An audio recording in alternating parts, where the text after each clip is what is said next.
Saudara dalam Tuhan Yesus Kristus, saya mempersiapkan pelayanan ini untuk saya bagikan bagi kita semua hanya beberapa waktu, ya, karena kami ada kesibukan untuk melaksanakan seminar rohani dan KKR di bulan September. Jadi kami mempersiapkan kediaman kami untuk seminar Bapak Gembala, untuk gembala-gembala dan gembala-gembala yang sudah masuk di dalam pelayanan kami atau sudah kami kunjungi. Jadi kami dalam mempersiapkan itu ditambah juga dengan keluhan saya, sampai hari Jumat saya belum menemukan topik atau tema untuk pelayanan di tempat ini. Saya tidak menghubung-hubungkan dengan keberadaan di sini, dengan panti yang Tuhan percayakan untuk dikelola hamba Tuhan di sini. Saya tidak mencari ke arah demikian, tetapi ketika hari Sabtu subuh saya bangun karena ingin ke kamar kecil, saya belum bisa tidur seperti biasa. Kemudian saya berdoa kepada Tuhan, Tuhan, tolong saya untuk menemukan apa sebenarnya yang ingin Engkau sampaikan kepada jemaat di tempat sini. Dan Tuhan membawa saya pada pembacaan firman Tuhan dan pada renungan yang akan saya bagikan. Renungan ini sudah memberkati saya. Semoga oleh kuasa Roh Kudus bisa memberkati di tempat ini. Haleluya, puji Tuhan, haleluya. Saya akan memberikan judul pelayanan pada kali ini, yaitu menjamu Tuhan. Ini yang Tuhan taruh dalam kehidupan saya. Nah, kita akan sama-sama mulai dalam sebuah kisah atau kejadian di dalam Alkitab tentang seorang perempuan yang ada di Sunem atau disebut dengan perempuan Sunem. Perempuan ini tidak mempunyai nama atau tidak ada penjelasan tentang nama perempuan ini. Dan Nabi Elisa hanya menyebut perempuan ini dengan sebutan perempuan Sunem. Sunem adalah sebuah kampung atau desa yang di daerah bagian Isakar, suku Isakar, anak dari salah seorang anak dari Yakub. Nah, saudara kekasih dalam Tuhan Yesus Kristus, dikatakan dalam firman Tuhan bahwa perempuan ini adalah perempuan yang kaya. Kita akan melihat ketika awal disebut di dalam 2 Raja-Raja 4 ayat 8 sampai 37 tentang kisah perempuan ini. Tetapi mari kita akan sama-sama baca di dalam 2 Raja-Raja 4 ayat 8 sampai 11 saja. Apa yang dilakukan perempuan itu kepada Nabi Elisa? Mari kita perhatikan pembacaan firman Tuhan. Kita berdiri. 2 Raja-Raja 4 ayat 8 sampai 11 dalam hitungan yang ketiga. 1, 2, 3. Pada suatu hari Elisa pergi ke Sunem. Di sana tinggal seorang perempuan kaya yang mengundang dia makan. Dan seberapa kali ia dalam perjalanan, singgahlah ia ke sana untuk makan. Berkatalah perempuan itu kepada suaminya, sesungguhnya aku sudah tahu bahwa orang yang selalu datang kepada kita itu adalah abdi Allah yang kudus. Baiklah kita membuat sebuah kamar atas yang kecil yang berdinding batu, dan baiklah kita menaruh di sana baginya sebuah tempat tidur, sebuah meja, sebuah kursi dan sebuah kandil. Maka apabila ia datang kepada kita, ia boleh masuk ke sana. Pada suatu hari datanglah ia ke sana, lalu masuklah ia ke dalam ke kamar atas itu dan tidur di sana. Puji Tuhan. Silakan saudara duduk kembali. Dalam pembacaan kita bersama terjawab pertanyaan yang saya ajukan di awal tadi, apa yang dilakukan perempuan di desa Sunem bagi Elisa. Ternyata yang dia lakukan bagi Elisa adalah menjamu menjamu Elisa, seorang nabi Tuhan yang dipakai luar biasa. Dia menjamu tanpa jemu. Yang dia kerjakan begitu luar biasa kepada seorang hamba Tuhan. Dia bukan hanya saja mengajak makan minum di rumahnya untuk sekedar singgah dan makan minum di sana, tetapi dia menyiapkan sebuah kamar khusus yang lengkap untuk Elisa. Saudari di dalam Tuhan Yesus Kristus, Matius 10 ayat 41 dalam versi mudah dibaca, terjemahannya bilang begini: apabila seseorang mengakui seorang nabi dan menyambutnya, ia akan ambil bagian dalam upah seorang nabi. Dan apabila seseorang menyambut orang benar karena ia orang benar, ia akan menerima upah seperti upah orang benar. Luar biasa ganjaran atau balasan Tuhan bagi kehidupan saya dan saudara menjamu Tuhan. Nah, mari kita perhatikan apa yang dilakukan Elisa kepada perempuan Sunem ini sebagai upah baginya. Perhatikan ayat 12. Dalam pembacaan tadi kita lanjutkan ayat yang ke-12. Kemudian berkatalah ia kepada Gehasi, Elisa berkata kepada bujangnya, panggil perempuan Sunem itu. Dia menyebut dengan nama perempuan Sunem. Lalu dipanggilnyalah perempuan itu dan ia berdiri di depan Gehasi. Elisa telah berkata kepada Gehasi, cobalah katakan kepadanya, sesungguhnya engkau telah sangat bersusah-susah seperti ini untuk kami. Firman Tuhan yang lain bilang, jerih payamu di dalam Tuhan tidak sia-sia. Amin. Haleluya. Apakah yang dapat kuperbuat bagimu? Adakah yang dapat kubicarakan tentang engkau kepada raja atau kepada kepala tentara? Jawab perempuan itu, aku ini tinggal di tengah-tengah kaumku. Jadi perempuan ini menjawab, tidak perlu engkau susah-susah untuk merekomendasi saya kepada raja atau kepada tentara. Tidak perlu, karena saya sudah cukup bahagia ketika saya berada di tengah-tengah kaum saya. Nah, ayat 14, kemudian berkatalah Elisa, apakah yang dapat kuperbuat baginya? Sekali lagi pertanyaan ini, karena Elisa begitu ingin memberkati perempuan yang menjamu dia. Jawab Gehasi, bujang Elisa, ia tidak mempunyai anak dan suaminya sudah tua. Lalu berkatalah Elisa ayat 15, panggillah dia. Dan sesudah dipanggilnya, berdirilah perempuan itu di pintu. Bahkan dia tidak merasa layak untuk datang masuk di kamar Elisa, hamba Tuhan yang kudus itu. Dia merasa tidak layak, tidak pantas, dia hanya berdiri di pintu. Ya, saudari dalam Tuhan, padahal itu rumahnya. Ayat 16, berkatalah Elisa, pada waktu seperti ini juga tahun depan, engkau ini akan menggendong seorang anak lelaki. Tetapi jawab perempuan itu, janganlah tuanku, ya abdi Allah, janganlah berdusta kepada hambamu ini. Terjemahan ini bilang begitu, tetapi sebenarnya yang dia maksudkan, ya jangan bagus sedu ya ceritanya. Karena kenyataan suaminya itu sudah berumur lanjut, jadi ada perbedaan yang jauh antara suami istri ini tentang umur.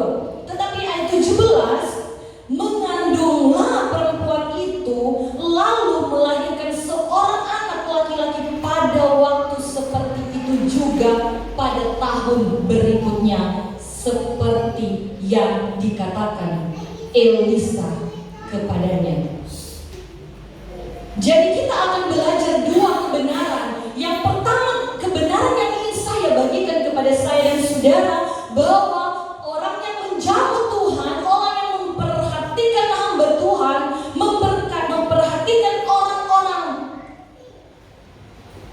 yang membutuhkan, disediakan sesuatu. Tetapi bukan hanya cukup disediakan Bapak Ibu, tetapi kita akan sama-sama melihat dia disediakan, tetapi juga dia dijamin oleh Tuhan. Perhatikan Bapak Ibu, ketika perempuan Sunem menjamu Nabi Elisa dengan tulus, tanpa motivasi, tanpa memanfaatkan kebaikan yang dia berikan untuk mendapatkan balasan, anak lelaki yang dia lahirkan itu bukan yang dia minta sebenarnya, bukan menjadi sesuatu yang dia tuntut untuk menjadi upah bagi dia. Dia tidak pernah meminta itu sebagai transaksi dengan kebaikan yang dia berikan. Jadi dalam hal ini Alkitab menekankan bagi saya dan saudara bahwa perempuan ini melakukannya dengan penuh dengan ketulusan. Amin. Haleluya. Bukti kita akan perhatikan di dalam 2 Raja-Raja 4 ayat 16b tadi. Dia menjawab, "Jangan tuanku ya abdi Allah, janganlah berdusta kepada hambamu ini."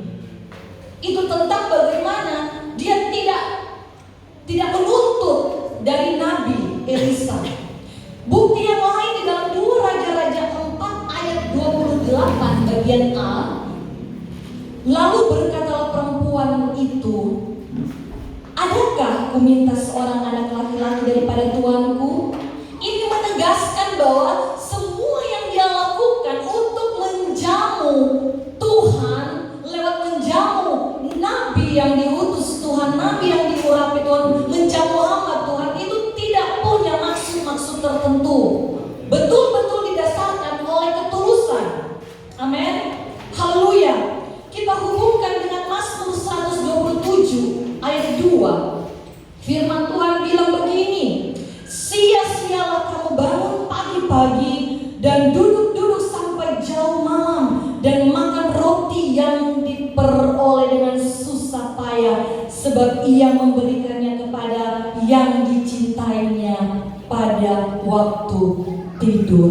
Pada waktu kita tidak mencari, pada waktu kita tidak mengharapkan itu dengan susah payah, tetapi ketika kita melakukan sesuatu kepada Tuhan dengan penuh kesungguhan dan ketulusan hati, Tuhan memperhatikan dan memperhitungkan semuanya itu.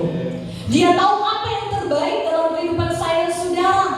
Dan bukankah 1 Korintus 2 ayat 9 bilang begini, "Tetapi seperti apa yang tertulis, apa yang tidak pernah dilihat oleh mata, dan yang tidak pernah didengar oleh telinga, dan yang tidak pernah timbul di dalam hati manusia, semua yang disediakan Allah untuk mereka yang mengasihi Dia." Amin. Haleluya. Dia tidak memikirkan untuk mendapatkan anak, terlalu mustahil bagi seorang perempuan Sunem ini karena keberadaan suaminya yang sudah tua. Jadi dia tidak pernah mengharapkan itu. Tetapi Tuhan memberikan apa yang tidak pernah dia lihat, tidak pernah timbul dalam pikirannya. Itu yang Tuhan sediakan bagi dia. Dan itu juga yang akan Tuhan sediakan bagi saya dan saudara yang mengasihi Tuhan, yang melayani Tuhan.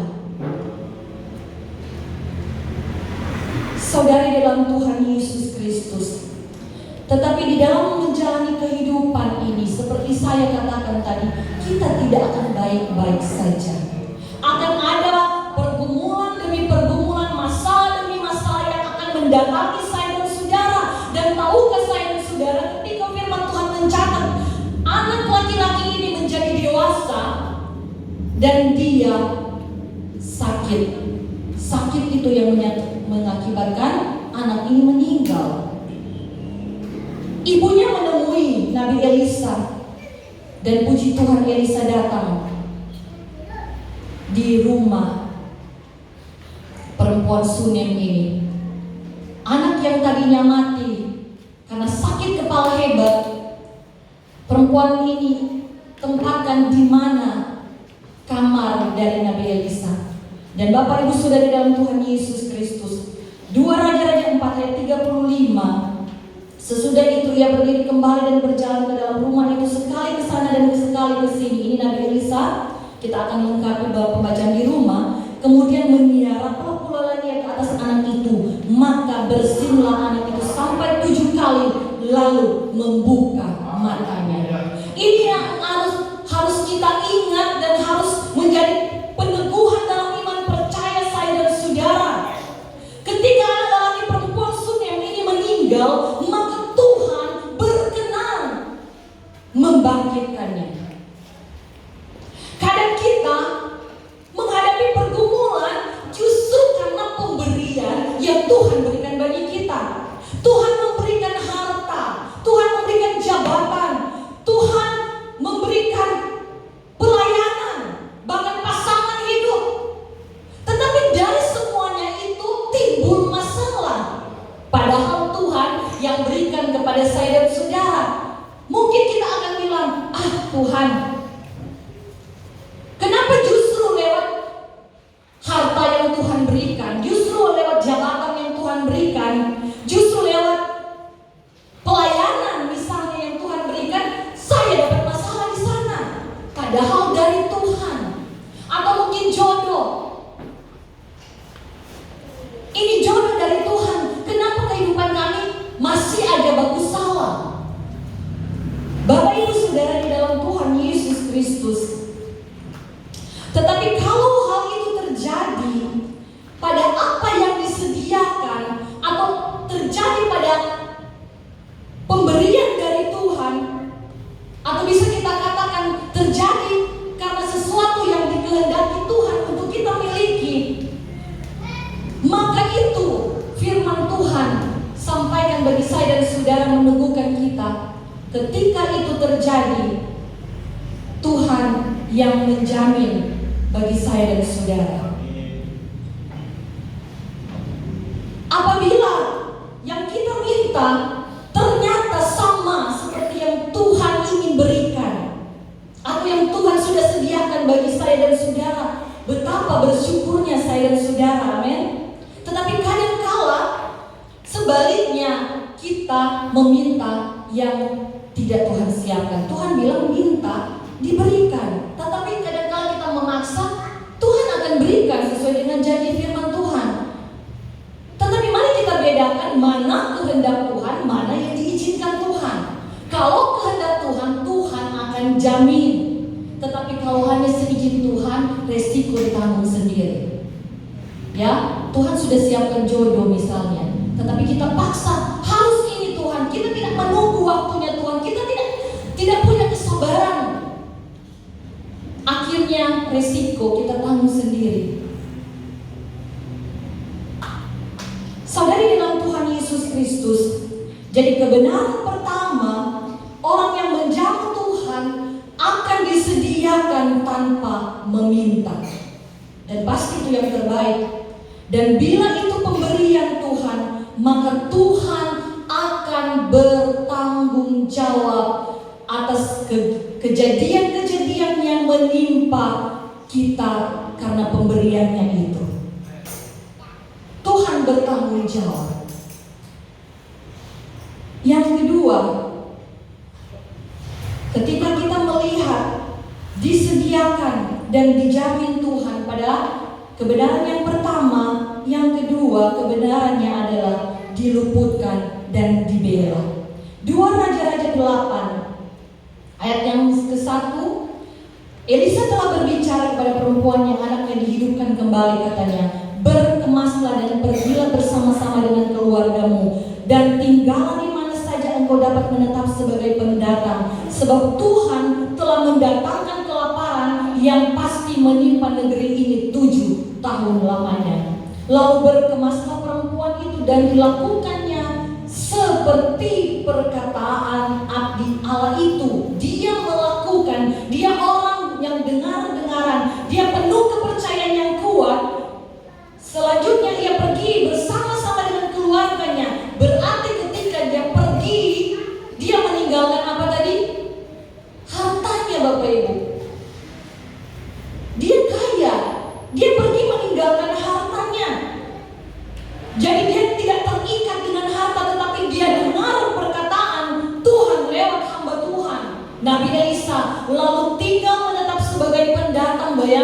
orang kaya datang di tempat yang negeri yang asing, di negeri orang Filistin itu 7 tahun lamanya. Sebuah tindakan iman yang luar biasa.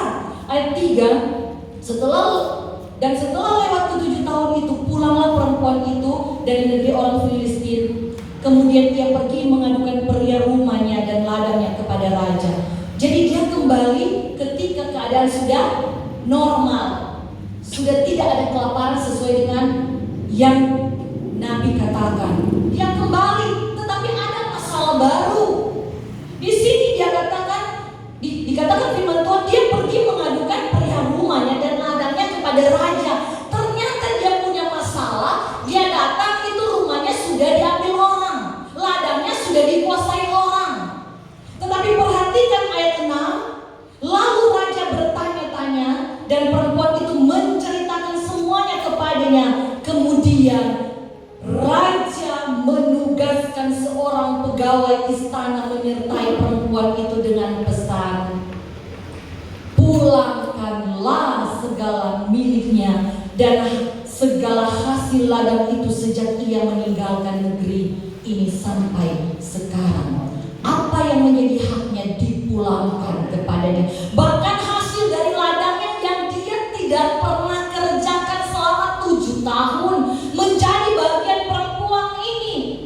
Nah, Bapak Ibu Saudara yang dikasih dalam Tuhan Yesus Kristus, Yeremia 51 ayat 36 bilang begini, sebab itu beginilah firman Tuhan, sesungguhnya aku akan memperjuangkan perkaramu dan akan melakukan pembalasan untukmu. Aku akan mengeringkan lautnya dan akan menggersangkan sumber airnya. Artinya apa? Tuhan yang kemudian menjadi pembela bagi saya dan saudara dalam perkara kita. Amin. Jadi kebenaran yang kedua, orang yang suka menjamu Tuhan diluputkan. Pertama, dihindarkan. Tetapi tidak sampai di situ, dia dibela oleh Tuhan. Amin. Haleluya. Puji Tuhan. Kadang ketika kita diluputkan Tuhan dari sebuah permasalahan, kita menghindar dari situ karena disuruh Tuhan. Kadang justru lewat semuanya itu timbul masalah baru lagi. Ya, masalah baru. Tetapi jangan kita bertanya lagi kepada Tuhan mengapa dan mengapa. Firman Tuhan jelas sudah memberikan gambaran bagi saya dan saudara, karena Tuhan itu yang akan menjadi pembela saya dan saudara. Kita tidak akan pernah dirugikan kalau kita dengaran kepada Tuhan. Amin. Haleluya. Puji Tuhan. Dia meninggalkan harta karena Tuhan, tetapi dia mendapatkan utuh plus bonus dari Tuhan. Ini bagian orang yang senang menjamu Tuhan. Haleluya. Puji Tuhan. Menjamu Tuhan ternyata bukan hanya saja menjamu hamba Tuhan. Ya. Di dalam Matius 25 ayat 34 dan 35, di sana dikatakan, dan raja itu yang menggambarkan tentang Tuhan Yesus akan berkata kepada mereka yang di sebelah kanannya, mari, hai kamu yang diberkati oleh Bapakku, terimalah kerajaan yang telah disediakan bagimu sejak dunia dijadikan. Ayat 35. Ini diberikan kepada siapa? Sebab ketika aku lapar, kamu memberi aku makan. Ketika aku haus, kamu memberi aku minum. Ketika aku seorang asing, kamu memberi aku tumpangan. Di dalam Matius 10 ayat 41, di dalam pasal sebelumnya, di sana jelas firman Tuhan bilang begini, barang siapa menyambut seorang nabi sebagai nabi, ia akan menerima upah nabi, dan barang siapa menyambut seorang benar, ia akan menerima upah orang benar. Ayat 42, dan barang siapa memberi air sejuk secangkir saja pun kepada salah seorang yang kecil ini, karena ia muridku, aku berkata kepadamu, sesungguhnya ia tidak akan kehilangan upahnya daripadanya. Puji Tuhan. Orang sekecil apapun mungkin dalam penilaian kita sebagai manusia, kalau kita memperhatikan mereka, kita menjamu mereka, Tuhan memberkati kita. Di dalam ayat 40 Matius 25, di sana raja itu menjawab mereka, "Aku berkata kepadamu, sesungguhnya segala sesuatu yang kamu lakukan untuk salah seorang dari saudaraku yang paling hina ini, kamu telah melakukannya untuk Tuhan." Di dalam ayat lain, Bapak Ibu, orang yang di sekitar kita yang membutuhkan kita, mungkin dalam keadaan ekonomi dan keterbatasan yang lain, ketika kita memperhatikan mereka, kita memberikan mereka jamuan kasih kita,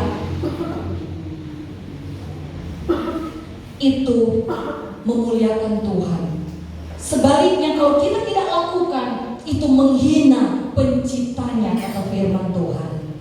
Saudara di dalam kasih Tuhan Yesus Kristus, apa yang engkau lakukan untuk orang lain,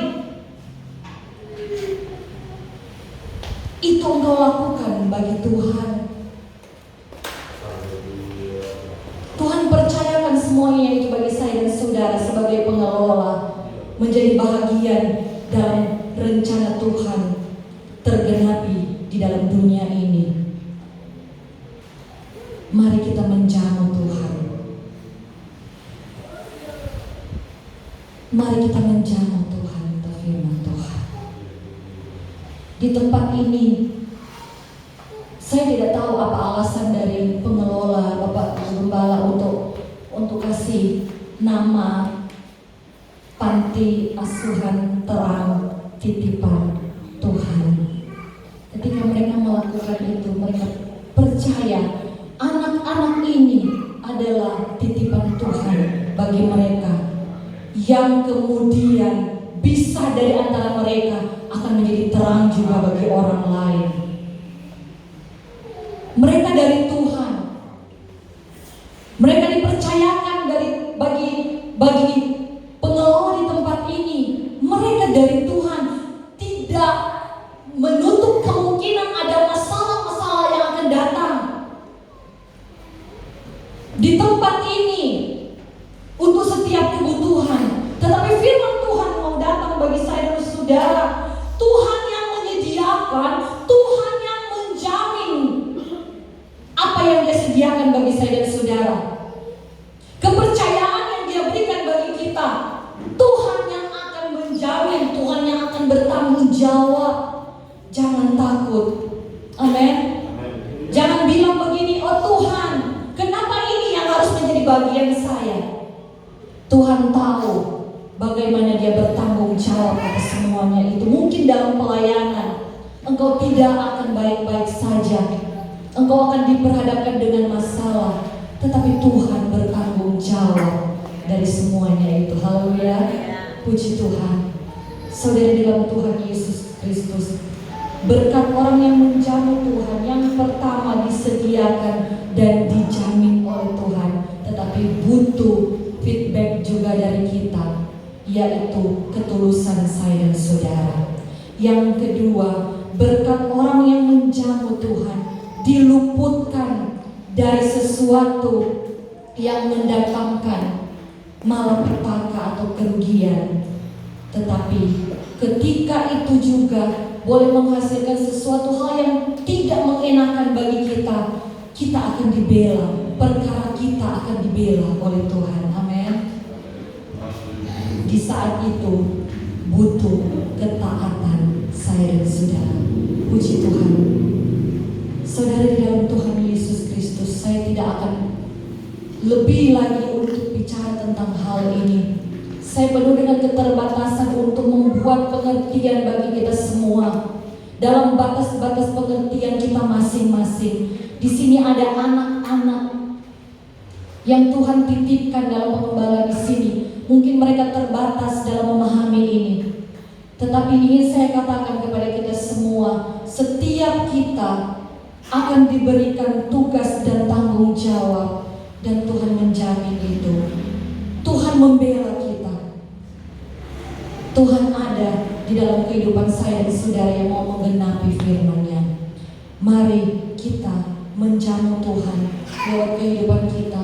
Mungkin secara terbatas kita bilang kita tidak punya materi seperti perempuan Sunem yang kaya ini, Bapak Ibu.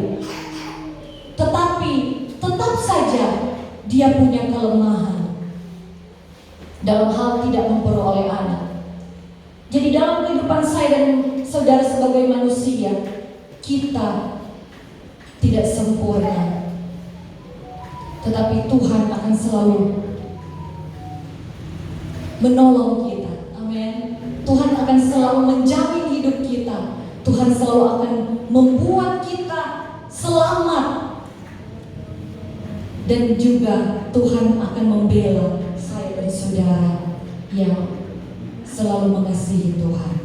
Puji Tuhan, haleluya.